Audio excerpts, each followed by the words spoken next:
नमस्कार दोस्तों, आपका हार्दिक स्वागत है आपके अपने YouTube चैनल पर।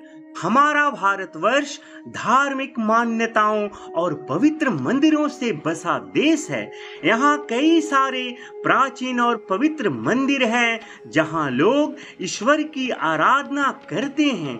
इनमें भगवान भोलेनाथ के मंदिरों की महिमा ही अपार है। यूं तो भगवान शिव के करोड़ों मंदिर हैं और इन शिवालयों में हर साल लाखों शिव भक्त भगवान शिव जी का दर्शन करने, उन्हें जलाभिषेक करने जाते हैं। इन्हीं पवित्र शिवालयों में भगवान भोलेनाथ के 12 प्रसिद्ध ज्योतिर्लिंग भी है और हमारे धार्मिक मान्यताओं के मुताबिक भगवान भोलेनाथ जी का इन 12 ज्योतिर्लिंगों में भगवान शिव स्वयं ज्योति रूप में विराजमान है। चाहे वे गुजरात का सोमनाथ ज्योतिर्लिंग हो या आंध्र प्रदेश का मल्लिकार्जुन ज्योतिर्लिंग, मध्य प्रदेश का महाकालेश्वर ज्योतिर्लिंग या फिर ओंकारेश्वर ज्योतिर्लिंग, उत्तराखंड का केदारनाथ ज्योतिर्लिंग हो या महाराष्ट्र का भीमाशंकर ज्योतिर्लिंग, उत्तर प्रदेश का बाबा विश्वनाथ ज्योतिर्लिंग हो या महाराष्ट्र का त्र्यंबकेश्वर ज्योतिर्लिंग, झारखंड राज्य में स्थित बाबा बैद्यनाथ ज्योतिर्लिंग हो या गुजरात के नागेश्वर ज्योतिर्लिंग, तमिलनाडु के रामेश्वर ज्योतिर्लिंग या फिर महाराष्ट्र में स्थित गुरुमेश्वर ज्योतिर्लिंग, इन सभी ज्योतिर्लिंगों की महिमा अपरंपार है। इनके रहस्यों और चमत्कारों का आप जितना भी गुणगान करेंगे शायद कम ही पड़ेगा, क्योंकि स्वयं भगवान शिव इन ज्योतिर्लिंगों में विराजमान हैं। इसलिए इन ज्योतिर्लिंगों का दर्शन करने वालों को भगवान शिव की कृपा होती है। और आज की इस कड़ी में मैं बाबा बैद्यनाथ ज्योतिर्लिंग के कुछ अद्भुत रहस्यों के बारे में बताने जा रहा हूँ, तो आइए जानते हैं। बाबा बैद्यनाथ धाम भगवान शिव के 12 ज्योतिर्लिंगों में एक बैद्यनाथ ज्योतिर्लिंग भक्त की सारी मनोकामनाओं को पूर्ण करने वाला ज्योतिर्लिंग माना जाता है। यह ज्योतिर्लिंग झारखंड राज्य के देवघर जिला में स्थित है और देवघर बाबा बैद्यनाथ मंदिर विश्व का एकमात्र ऐसा शिवालय है जहां भगवान शिव और माता शक्ति दोनों एक साथ विराजमान हैं। इसलिए देवघर मंदिर को एक शक्ति पीठ और हृदय पीठ भी कहते हैं। दोस्तों, इस नगरी में आने से भक्तों को भगवान शिव और माता शक्ति दोनों का आशीर्वाद मिलता है। बड़ा ही अद्भुत और चमत्कारी है देवघर का यह मंदिर। इस मंदिर का निर्माण हमारी धार्मिक मान्यताओं के अनुसार देवताओं के वास्तुकार विश्वकर्मा भगवान ने स्वयं अपने हाथों से किए थे। पौराणिक कथाओं के अनुसार सभी देवताओं के आग्रह पर बाबा विश्वकर्मा ने मात्र एक रात में ही बाबा बैद्यनाथ मंदिर, माता पार्वती जी का मंदिर सहित 22 मंदिरों का निर्माण किए थे। वहीं 1596 ईस्वी में गिद्धौर के महाराजा के पूर्वज महाराज पूरनमल ने मंदिर के अग्रभाग के कुछ हिस्सों का निर्माण करवाए थे। इस मंदिर के ऐसे ऐसे चमत्कार, ऐसे ऐसे रहस्य हैं जिसे सुन आप दंग रह जाएंगे। तभी तो इस मंदिर की एक झलक पाने के लिए भक्त न केवल भारतवर्ष से बल्कि विदेशों से भी आते हैं। ऐसा माना जाता है बाबा बैद्यनाथ ज्योतिर्लिंग का दर्शन मात्र से ही भक्त की सारी परेशानियां दूर हो जाती है, सारे कष्ट, सारे रोग दूर हो जाते हैं और भक्त की सारी मनोरथ पूरी हो जाती है। लेकिन क्या आप जानते हैं बैद्यनाथ ज्योतिर्लिंग एक शमशान भूमि पर स्थित है? जी हाँ दोस्तों, आपने बिल्कुल सही सुना है। इस भव्य मंदिर के पीछे छिपे हैं कुछ अनोखे रहस्य, कुछ ऐसे चमत्कार जिसके बारे में सुनकर आप दंग रह जाएंगे। तो आइए जानते हैं क्या वजह है इसकी, क्या है वो रहस्य जो इस मंदिर को बनाता है इतना खास। तो दोस्तों, आज की इस कड़ी में हम बाबा बैद्यनाथ धाम और बाबा के इस मंदिर की 5 अद्भुत रहस्यों को बताने जा रहे हैं। अगर आप बैद्यनाथ मंदिर के रहस्यों के बारे में नहीं जानते हैं तो वीडियो में अंत तक बने रहिए। मगर दोस्तों, वीडियो की शुरुआत करने से पहले आप सबों से अनुरोध है कि कमेंट में जय बाबा बैद्यनाथ जरूर लिखें। और अगर अब तक आपने इस चैनल को सब्सक्राइब नहीं किया है और आप नए हैं तो चैनल को सब्सक्राइब कर लें और वीडियो को लाइक कर दें। पहला रहस्य, पंचशूल। दोस्तों, आप लोगों ने कई शिवालय देखे होंगे और हर शिवालय के शीर्ष पर त्रिशूल लगे देखे होंगे, मगर बाबा भोलेनाथ देवघर के मंदिर के शीर्ष पर पंचशूल स्थापित है, जो देखने में अद्भुत और दुर्लभ प्रतीत होता है। इस पंचशूल को यहाँ महाशिवरात्रि के 2 दिन पहले ही उतार कर विधिवत पूजा अर्चना की जाती है और शिवरात्रि के 1 दिन पहले इसे पुनः स्थापित कर दिया जाता है। कहा जाता है बाबा बैद्यनाथ के देवघर मंदिर में स्थापित पंचशूल 1.25 मन सोने से बना है, जबकि माता पार्वती जी के मंदिर का पंचशूल 1.25 मन चांदी से निर्मित है। ऐसा माना जाता है देवघर मंदिर में स्थापित पंचशूल को मंदिर का सुरक्षा कवच माना जाता है। यह धारणा है कि त्रेता युग में लंकापुरी के प्रवेश द्वार पर भी पंचशूल लगा था, जिसे केवल रावण ही भेद पाता था। देवघर मंदिर में स्थित पंचशूल को लेकर लोगों की गहरी आस्था है। उनका विश्वास है कि इसी पंचशूल के अद्भुत प्रभाव के कारण ही सदियों से यह पवित्र मंदिर प्राकृतिक आपदाओं से सुरक्षित रहा है। दूसरा रहस्य, दोस्तों, बैद्यनाथ धाम अत्यंत प्राचीन ज्योतिर्लिंग है जो अनादि काल से यहाँ विद्यमान है। इस ज्योतिर्लिंग की उत्पत्ति की कथा बड़ा ही रोचक है। शिव पुराण में बैद्यनाथ धाम से जुड़ी एक कथा वर्णित है और इस कथा के अनुसार लंकापति रावण ने अपनी माता श्री को यह वचन देकर आया था कि आज वह भगवान शिव शंकर को कैलाश पर्वत सहित उठाकर लंका लेकर आएंगे और भगवान शिव को लंका ले जाने के लिए लंकापति रावण ने कैलाश पर्वत पर जाकर कठोर तपस्या करने लगा। परंतु जब शिव जी प्रसन्न नहीं हुए तो उन्होंने एक एक करके अपने सिर को काटकर शिवलिंग पर चढ़ाना शुरू कर दिया। जब रावण ने अपना 9 सिर को काटकर शिवलिंग पर अर्पित कर दिया और जब वह अपना 10वां सिर को भी काटने ही वाला था, तभी देवों के देव महादेव रावण की अटूट भक्ति से प्रसन्न होकर स्वयं प्रकट हुए और उन्होंने रावण के उन कटे सिरों को पुनः जोड़ दिए और उन्होंने रावण से वरदान मांगने को कहे। रावण ने भगवान शिव से प्रार्थना करते हुए उनसे वर मांगा कि हे महादेव, यदि आप हमसे प्रसन्न हैं और हमें वरदान देना चाहते ही हैं तो आपसे मेरी विनती है, आप लंका में अस्थायी रूप से निवास करें। हे महादेव, मेरी भक्ति में कभी कोई कमी नहीं होगी। मैं आपका सबसे बड़ा भक्त बनकर आपकी सेवा लंका में करना चाहता हूँ। भगवान शिव जी ने रावण की प्रार्थना स्वीकार करते हुए रावण से बोले, कैलाश तो उनका निवास स्थान है और वे यहाँ से कहीं जा नहीं सकते हैं, मगर मैं तुम्हारी भक्ति से अति प्रसन्न हूँ, इसलिए मैं तुम्हारे साथ आत्मलिंग के रूप में, ज्योतिर्लिंग के रूप में लंका जाऊंगा।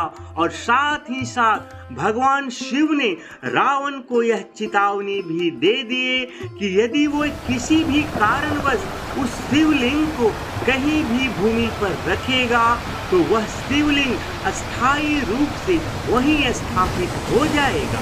और ऐसा ही हुआ। रावण भगवान शिव की कृपा से प्रसन्न होकर आत्मलिंग को उठाकर ओम नमः शिवाय का जाप करते हुए लंका की ओर चल पड़ा।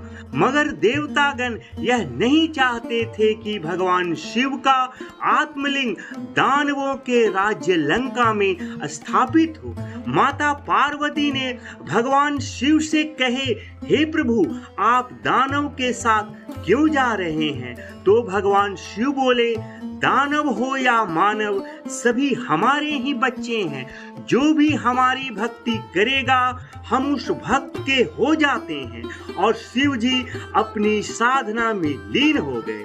माता पार्वती को अत्यंत गुस्सा आया और रावण को रोकने के लिए धरती पर आने ही वाली थी कि भगवान विष्णु जी ने उनसे कहा, हे माते, रावण के हाथ में भगवान शिव का आत्मलिंग है, ऐसे में आप कैसे उन पर प्रहार करेंगे? अगर प्रहार ही करना होता तो मैं क्या अपनी सुदर्शन चक्र से रावण का संहार नहीं कर दिया होता? माता पार्वती कहती हैं, यह बात तो सत्य है, मगर रावण को रोका नहीं गया और वह लंका पहुंच गया और आत्मलिंग को वहां स्थापित कर लिया। आपका जब रामा अवतार होगा और आप रावण का वध करने के लिए लंका जाएंगे तो आप रावण का वध कर पाएंगे? यह बहुत ही ज्यादा शक्तिशाली हो जाएगा। उसका वध वहां करना किसी के लिए भी असंभव हो जाएगा। सारे देवतागण चिंता में डूबे हुए थे। तभी श्री गणेश जी अपनी माता पार्वती जी से आज्ञा लेकर रावण के पास पहुंचते हैं। रावण गजानन को देखकर बोलता है, हे पार्वती नंदन, कहाँ आए हैं? गणेश जी रावण से कहते हैं, हे दशानन, आप कुछ भूल रहे हैं। रावण कहता है, मैं क्या भूल रहा हूँ पार्वती नंदन? तब गणेश जी कहते हैं, मैं तो सुना हूँ आप बड़े ज्ञानी हैं, शिव जी के महान भक्त हैं, मगर क्या आपको यह बात नहीं मालूम है कि जब भी कोई देवी देवता या कोई शुभ कार्य करते हैं तो कथा सुनाई जाती है, और आप तो साक्षात महादेव को ही अपने साथ ले जा रहे हैं, तो भी आप किसी को कथा नहीं सुनाई है? रावण कहते हैं, आप सही कह रहे हैं पार्वती नंदन, पर मुझे कोई मिला ही नहीं तो कथा किससे सुनाता? आप मिल गए हैं तो आपको भगवान शिव के 19 अवतारों की कथा आपको सुनाता हूँ। गणेश जी कहते हैं, मगर मैं आपसे कथा कैसे सुन सकता हूँ? सुना है कथा सुनाने वाले को कथा सुनने के बाद दक्षिणा देना पड़ता है, और इस समय मेरे पास कुछ है ही नहीं, और आप स्वर्ण लंका के लंकापति हैं, और ऐसे में मैं आपको क्या दे सकता हूँ? इसलिए मैं जा रहा हूँ। रावण कहता है, हे पार्वती नंदन, दक्षिणा तो श्रद्धा से दी जाती है। आज आप रास्ते से कंकड़ भी उठा कर देंगे तो मैं स्वीकार कर लूंगा, लेकिन कथा को जरूर सुनिए। गणेश जी रावण से कहते हैं, ठीक है, आप भगवान शिव के 19 अवतारों की पावन कथा को सुनाइए। दक्षिणा के रूप में मेरे पास एक लोटा जल है, उसे आप स्वीकार कर लीजिएगा। कथा सुनाते समय अगर गला सूखे तो इस जल को ग्रहण कर लीजिएगा। रावण बोला, ठीक है, और वह श्री गणेश जी को भगवान शिव के 19 अवतारों की पावन कथा सुनाने लगता है, और बीच बीच में श्री गणेश जी का दिया हुआ जल को पीने लगता है, और इस तरह वरुण देव रावण के पेट में समा जाते हैं, और रावण को तीव्र लघु शंखा लग जाता है। रावण लघु शंखा करने से बचता है, मगर कितना देर बचता, कितना देर वह रुक सकता था? उसके पेट में तीव्र दर्द होने लगता है और लघु शंखा करने के लिए मजबूर हो जाता है, मगर उसके हाथ में शिवलिंग था। अब रावण करे तो क्या करे, मगर वह शिवलिंग को ना तो जमीन पर रख सकता था और ना ही गणेश जी को देना चाह रहा था। क्योंकि उसके मन में यह भय था कि कहीं गणेश जी शिवलिंग को लेकर चले ना जाएं। सो वह गणेश जी को रुकने के लिए कहता है और वहां से थोड़ा अलग जगह जाता है और अचानक रावण को धरती पर खड़ा एक ब्राह्मण बालक जिसका नाम बैजू था वह नजर पड़ता है। दरअसल वह बैजू ब्राह्मण कोई और नहीं बल्कि स्वयं भगवान विष्णु जी रूप बदल कर खड़े थे। रावण उस बालक बैजू ब्राह्मण से थोड़ी देर के लिए शिवलिंग को पकड़े रहने के लिए विनती करता है कि जब तक वह लघु शंखा करके नहीं आते तब तक वह थोड़ी देर के लिए शिवलिंग को पकड़े रहे और किसी भी सूरत में शिवलिंग को धरती पर ना रखे। बैजू उनसे कहता है मेरे पास समय नहीं है, शाम होने वाली है, मुझे 5 माला का जाप फेरने हैं। रावण कहता है आप यहीं खड़े खड़े अपनी माला का जाप भी कर लें और शिवलिंग को भी पकड़े रहें, मैं जल्द ही वापस आता हूँ। रावण को बैजू यह कहते हुए शिवलिंग को ले लेते हैं। 5 माला का जाप खत्म होने से पहले वह आ जाएं, नहीं तो वह शिवलिंग को जमीन पर रख देंगे। रावण तैयार हो जाता है और लघु शंखा करने चला जाता है, मगर उसके पेट में तो वरुण देव समाये हुए थे, इसलिए वह अनियंत्रित तरीके से लगातार मूत्र त्याग करने लगता है। वहां एक विशाल तालाब बन जाता है। वह तालाब जो रावण के मूत्र करने से बना है वह आज भी बाबा बैद्यनाथ मंदिर के पास ही थोड़ी दूर पर अपनी मूल स्थिति में मौजूद है और वह तालाब आज भी रावण तालाब के नाम से जाना जाता है। रावण मूत्र त्याग कर स्नान करता है और शिव की संध्या पूजन करने के बाद बैजू के पास वापस आता है, मगर इससे पहले ही बैजू ब्राह्मण का 5 माला की जाप पूरी हो गई थी। सो वह शिवलिंग को जमीन पर रख देता है, जिससे वह शिवलिंग वहीं स्थापित हो गए और इस तरह वह भगवान शिव का आत्मलिंग बाबा बैद्यनाथ ज्योतिर्लिंग के नाम से प्रसिद्ध हुआ। वापस आने पर बलशाली रावण शिवलिंग को उठाने का बहुत प्रयास करता है, मगर शिवलिंग को धरती की गहराई तक स्थापित हो चुके थे और शिवलिंग टस से मस नहीं हो रहा था। हताश रावण ने सभी तीर्थों की मिट्टी और पवित्र नदियों के जल को शिव गंगा जल सरोवर में इकट्ठा कर शिवलिंग का अभिषेक कर नतमस्तक होकर शिवलिंग को प्रणाम किया, परंतु रावण शिवलिंग को लंका नहीं ले जाने की वजह से बहुत निराश तथा क्रोधित होकर शिवलिंग को अपने अंगूठे से दबाकर पाताल लोक भेजने की चाह में शिवलिंग को दबाकर अपना राज्य लंका लौट गया, जिसके कारण यह शिवलिंग 11 अंगुल ऊंचा है और आधार से थोड़ा ऊपर उठा हुआ है। इस शिवलिंग पर आज भी रावण के अंगूठे का निशान देखा जा सकता है। तीसरा रहस्य चंद्रकांत मणि। दोस्तों, कहा जाता है कि रावण शिवलिंग की पूजा अर्चना करते समय अपने भाई कुबेर से छीनी चंद्रकांत मणि को वहीं छोड़ गया था। इस रहस्यमयी चमकते मणि की विशेषता यह है कि जैसे ही चंद्रमा की रोशनी में आता है तो मणि से जल टपकने लगता है, जिसमें कई औषधीय गुण होते हैं। लोगों का दावा है कि चंद्रकांत मणि इस मंदिर में खोजबीन के दौरान ही प्राप्त हुआ था। बताया जाता है कि बैद्यनाथ मंदिर में 2 चंद्रकांत मणियां थी।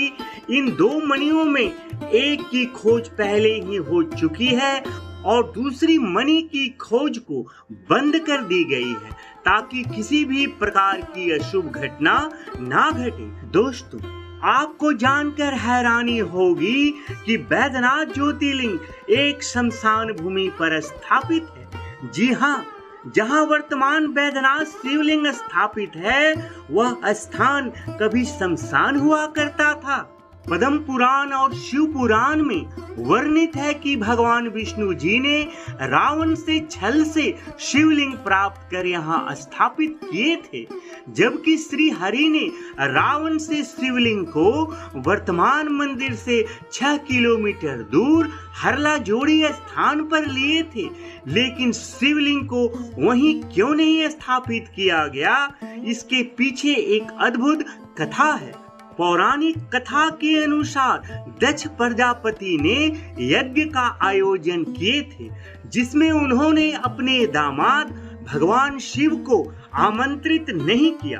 अपमानित महसूस करते हुए माता सती ने यज्ञ स्थल पर ही खुद का दाह कर लिए थे। इससे दुखी और क्रोधित होकर भगवान शिव ने माता सती के मृत शरीर को उठा लिए और तांडव नृत्य करना शुरू कर दिए थे। भगवान शिव को शांत करने के लिए भगवान विष्णु जी ने सती के शरीर को 51 टुकड़ों में विभक्त कर दिए थे और ऐसा माना जाता है कि माता सती का हृदय मौजूद शिवलिंग के स्थान पर ही गिरा था। जब माता सती के हृदय को भगवान विष्णु ने दाह संस्कार करना चाहे तो उनका हृदय अग्नि में नहीं जला। तब आकाशवाणी हुई थी कि सती का हृदय शिव के बिना अधूरा है, इसे पूर्ण किया जाए। इसलिए श्री हरि ने उस शिवलिंग को माता सती के हृदय पर ही स्थापित कर दिए, जिसे रावणेश्वर हृदयापीठ बैद्यनाथ धाम नाम से भी पुकारा जाता है। 5वां रहस्य दोस्तों, देवघर धाम पर नाग मुकुट देवघर जेल के कैदियों द्वारा बनाया जाता है। यह सुनकर आपको जरूर आश्चर्य होगा कि बैद्यनाथ मंदिर के लिए नाग मुकुट जो फूल बेल पत्र आदि से निर्मित होते हैं, उसे देवघर जेल के कैदियों द्वारा बनाया जाता है और यह परंपरा अंग्रेजों के जमाने से चली आ रही है। जेल के अधिकारी बताते हैं कि एक बार एक अंग्रेज जेलर के बेटे की तबीयत बिगड़ गई थी और दवाओं का कोई असर नहीं हो रहा था। किसी ने उस जेलर को बाबा बैद्यनाथ जी को नाग मुकुट चढ़ाने की सलाह दे दी और उसके बाद उस जेलर ने ऐसा ही किए और उसके बाद उनका पुत्र एकदम स्वस्थ हो गए थे। तब से जेलर ने कैदियों के द्वारा बनाए गए नाग मुकुट मंदिर में भेजने शुरू कर दिए। इसके लिए जेल में एक विशेष कक्ष बनाया गया है जिसे बाबा कक्ष कहा जाता है। नाग मुकुट बनाने के बाद जेल कर्मी बोल बम के नारे लगाते हुए मंदिर पहुंचते हैं। दोस्तों, क्या आप जानते हैं कांवड़ यात्रा की शुरुआत कैसे हुई? वैसे तो सावन के महीने में आपने निश्चित ही शिव भक्तों को कांवड़ यात्रा करते देखे होंगे और आपके मन में भी यह प्रश्न अवश्य ही उठा होगा कि इस पवित्र यात्रा की शुरुआत किसने और कैसे की थी। तो आइए आज हम जानते हैं कांवड़ यात्रा की शुरुआत कैसे हुई। इस विषय पर विद्वानों का भिन्न भिन्न मत है। कुछ लोगों का मानना है कि परशुराम पहले कांवरिया थे, जबकि अन्य का मानना है कि श्रवण कुमार पहले कांवरिया थे। हालांकि बैद्यनाथ धाम में त्रेता युग का प्रथम कांवरिये का प्रमाण मिलता है। भगवान श्री राम जी ने सुल्तानगंज से गंगा जल लाकर बाबा बैद्यनाथ जी को अभिषेक किए थे, इसलिए उन्हें बैद्यनाथ धाम के पहले कांवरिया माना जाता है और तब से लेकर यह परंपरा आज भी चलती आ रही है। कुछ विद्वानों का मानना है कि समुद्र मंथन से निकले हलाहल विष के सेवन से भगवान शिव व्याकुल हो गए थे और इसके बाद सभी देवताओं और दानवों ने भी भगवान शिव को गंगा जल से अभिषेक किए थे। इसी घटना को कांवड़ यात्रा की शुरुआत माना जाता है। दोस्तों, बैद्यनाथ धाम कुष्ठ रोग से मुक्ति के लिए अत्यंत महत्वपूर्ण माना जाता है। मंदिर से कुछ दूर एक तालाब स्थित है जिसमें लोग कुष्ठ रोग से मुक्ति की आशा लेकर स्नान करते हैं। वैद्यनाथ धाम देवघर को मनोकामना पूर्ण करने वाला तीर्थ माना जाता है, क्योंकि यहाँ पर 12 ज्योतिर्लिंगों में से एक बाबा वैद्यनाथ ज्योतिर्लिंग का मंदिर है और साथ ही यहाँ पर माता का शक्ति पीठ है। वैद्यनाथ धाम से करीब 105 किलोमीटर दूर सुल्तानगंज में उत्तरवाहिनी गंगा बहती है। ऐसी मान्यता है, यहाँ से गंगा जल लाकर वैद्यनाथ धाम में भगवान शिव पर अभिषेक करने से मनोवांछित फल प्राप्त होते हैं। दोस्तों, यह वीडियो अच्छी लगी हो तो वीडियो को लाइक कर जय बाबा बैजनाथ जरूर लिखें। हर हर महादेव।